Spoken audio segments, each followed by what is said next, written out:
Hello, I'm Dr. Francis Decangchon. My friends call me Doc Junji. I am the CEO and the Medical Director of Asian Center for Ageless Beauty.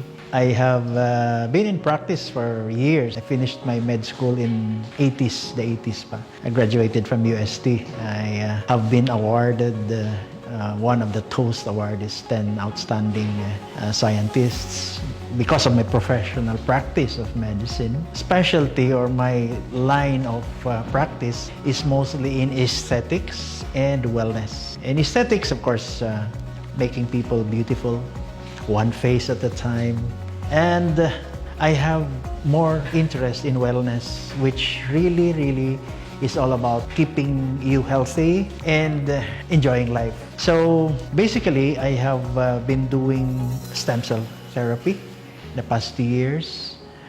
More seriously, starting 2010, 2009, 2010, when I started to learn more techniques of how to separate stem cells from fat cells. Because years before that, I would be doing a lot of liposuction and making people more fit, making people more sculpted, and giving them back their confidence, their self-esteem, and then just throw away fats. Later, as I go around doing a lot of sharing my knowledge in Asia, even in Europe, I learned that stem cell therapy was very much practiced in these countries.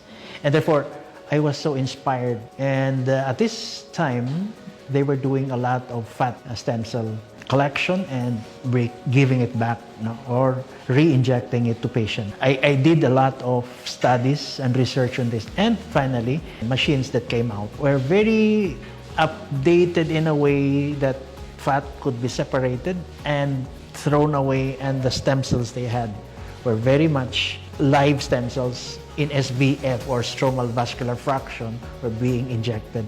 This, I saw the effect. And I was so inspired doing research therapy on SVF and stem cells. This is where I enjoy doing it, and the benefits that it was giving to a lot of patients. Recently, the Philippine Statistics Authority released a list of the most causes of mortality. And this survey was done from January to June of 2021. And obviously this was part still of the pandemic. The usual diseases that would be the top cause of mortality. The first one, of course, is ischemic heart diseases. The heart is always the problem, number one problem everywhere, even in the US. The second one is, of course, the cerebrovascular diseases, the strokes and all of that. And then the third one, neoplasms, okay, tumors. And cancers, you can have that. And the fourth, diabetes. Everywhere diabetes is top 5 always, wherever. But in the Philippines, it's number 4. And this time around, the fifth is COVID, would you believe?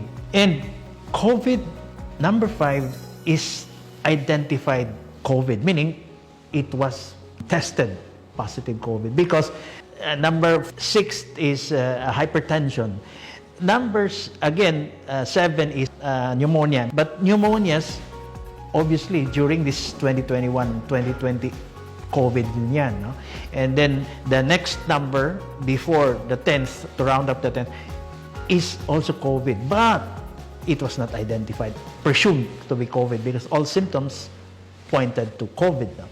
So obviously, the challenges, health challenges that I mentioned, very much prevalent in the Philippines, that caused deaths. Nakakalungkot, no? And it's really saddening, lamentable that these are preventable. Preventable, but obviously being a third world country, unlike first world countries where they have socialized medicine and you don't spend a lot, you just go to the hospital and you get treatments for free. In the Philippines, it's not the case. We all know that. It's very expensive to get sick.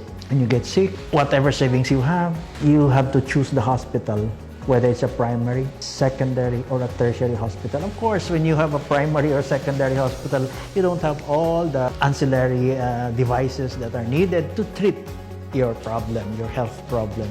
And this is where the problem lies. Being a third world country, income is not as high as others.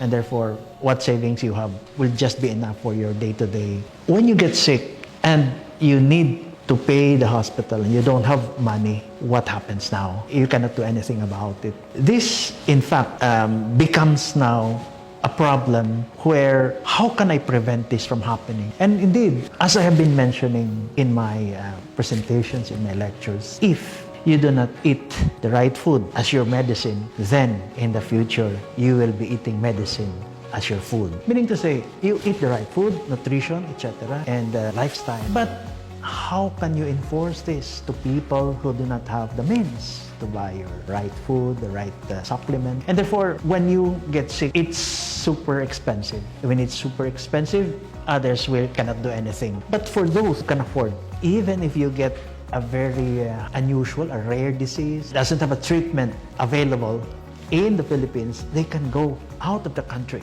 travel, spend for their transportation, spend for where they're going to stay in Europe, and even undergo the rarest treatments, stem cell therapy, which are available in Europe. In Asia, it is available, but only in first world countries like in Korea. When you do this, they come back and they are able to extend their lives, give more quality to the years that they have left. And this is not the same in the Philippines. There is not equal opportunities, okay, because you do not have that millions that others can spend, for celebrities can spend, the rich can avail of. And I think this is the reason why I'm so glad and very grateful that not only me, but all of us should be grateful that GFOC has provided us with a very nice product, premium product, a very affordable product that gives us the opportunity to be at par with those who can afford and those who can have a stem cell treatment abroad. This is, I would say, the equalizer for all. And this particular product, Elixir Placenta, making it available to everybody, has indeed a place in the therapeutic armamentarium of not only doctors, but even lay people who would know that it's now available and can avail of this. And it's not as expensive. Immediately, you will see the results once you start taking it. We hope that the causes of the top mortality cases in the Philippines will not be as prevalent as what we had last year. Elixir Placenta is a premium product.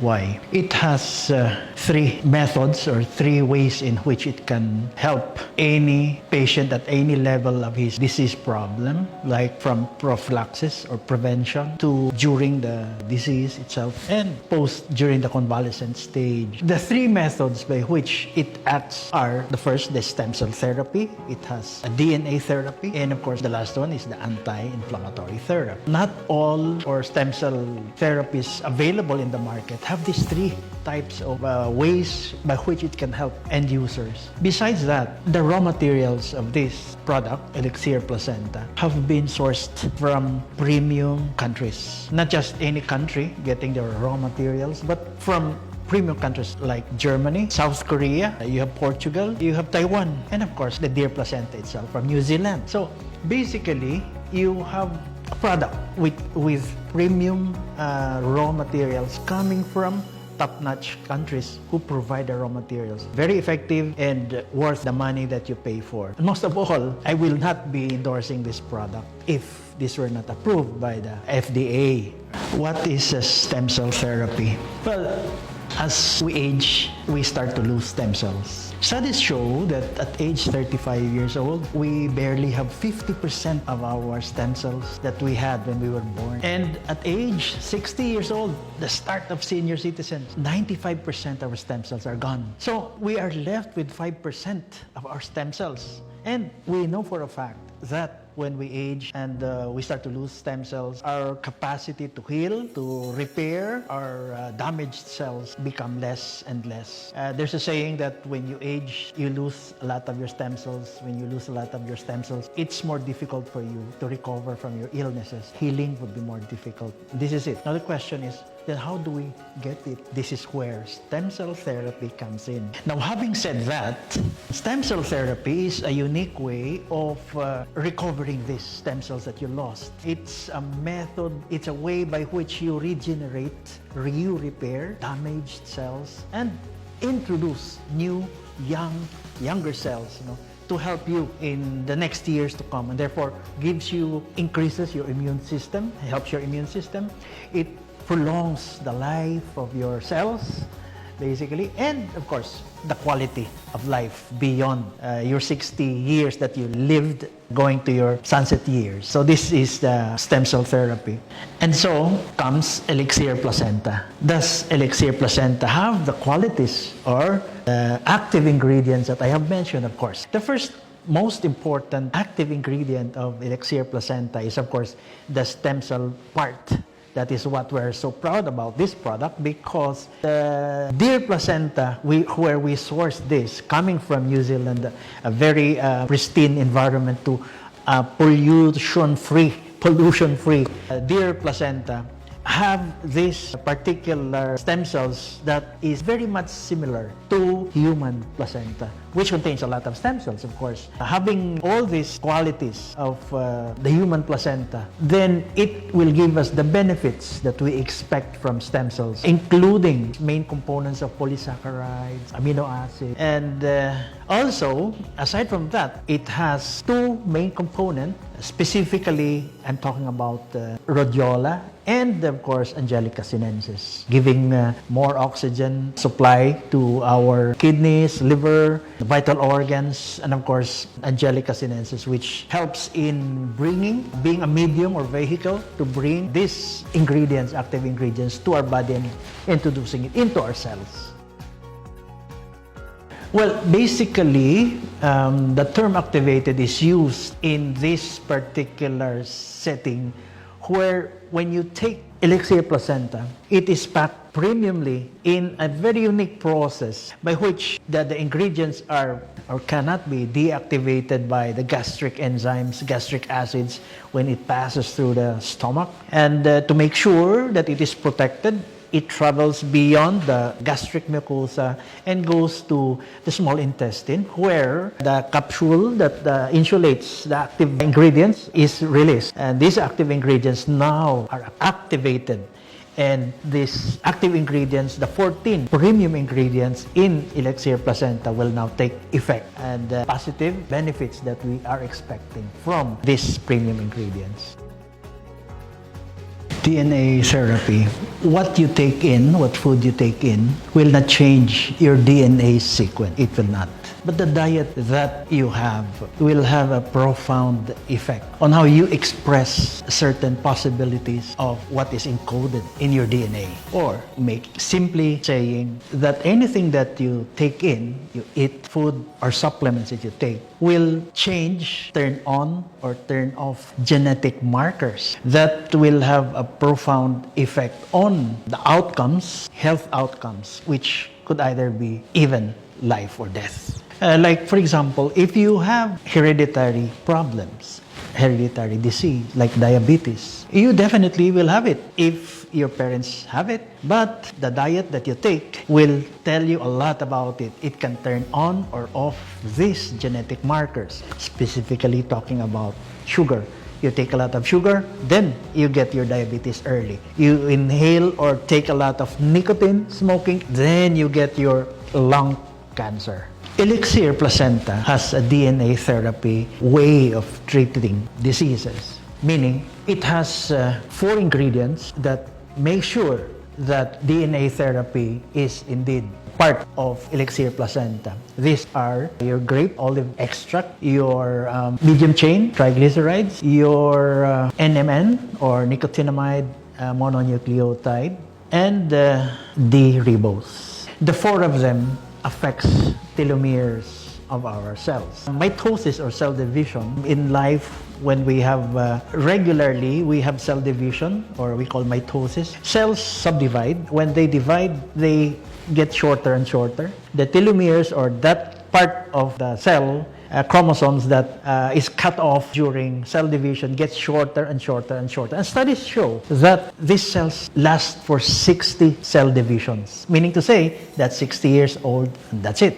After that, you're left with less and less cells to divide. And these 4 ingredients present in Elixir Placenta provides telomerase, which is an enzyme that protects the telomeres from shortening. And indeed, it lengthens their life of chromosomes inside the cells, and therefore prolongs cell life and gives us more quality beyond the 60 years of our life. This is present in Elixir Placenta. This is the beauty of telomerase, because you don't find it in most stem cell therapy medications. And it was recently discovered by researchers that telomerase indeed helps the integrity of the cells and keeps it more durable from dividing cell division and gives it more life. And a lot of those who lived up to 90s, even to 100, who lived for 100 years. There's an island in Japan that has these centenarians, noted their telomerase, their cells were elongated, only to tell us that indeed telomerase, which is present in their Japanese diet, helped prolong the cell life and, of course, give them the 100 years of life. Don't you even would like to have this benefit from Elixir Placenta's telomerase activity to prolong our life? Give us more quality, not only prolonging our life. This is the beauty of DNA therapy that is present in Elixir Placenta. Having this is indeed separates Elixir Placenta from other stem cell preparation in the market. Well, anti-inflammatory therapy in Elixir Placenta, which is the last of the 3 therapies that you find in Elixir Placenta, is made sure by having 7 ingredients, very, very much helping in fighting inflammation. The basics of inflammation are 4. In Latin, we call them rubor, or redness, dolor, or pain, calor, or the heat, and tumor. The 4 principles of inflammation.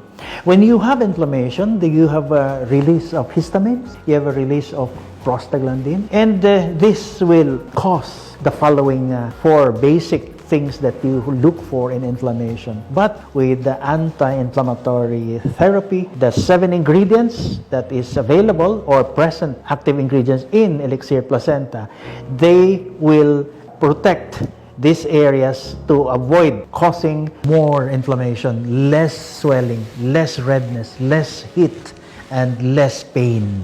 These anti-inflammatory ingredients, active ingredients, will now block what I mentioned earlier, prostaglandins, the histamines that causes inflammation, and therefore lessen the impact of the inflammation on the patient. And furthermore, there are studies ongoing that even these 7 ingredients have been known to regress or limit the progress of cancer. And studies are being done at the moment, which could help in the control and the further metastasis of certain cancers.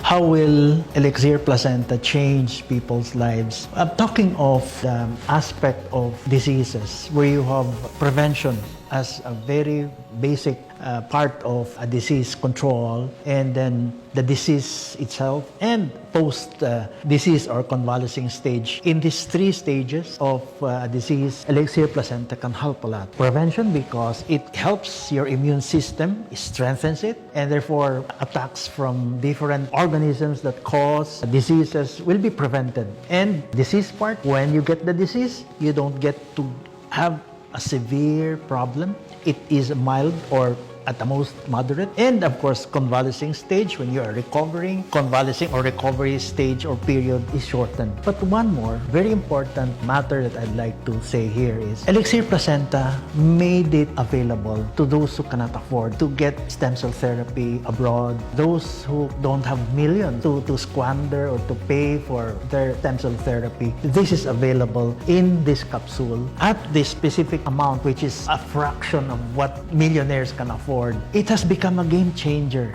It has become an equalizer because GFAX has made this available to our consumers to start taking them and then preventing possible health problems in the future. This, I believe, has changed lives of our Filipinas.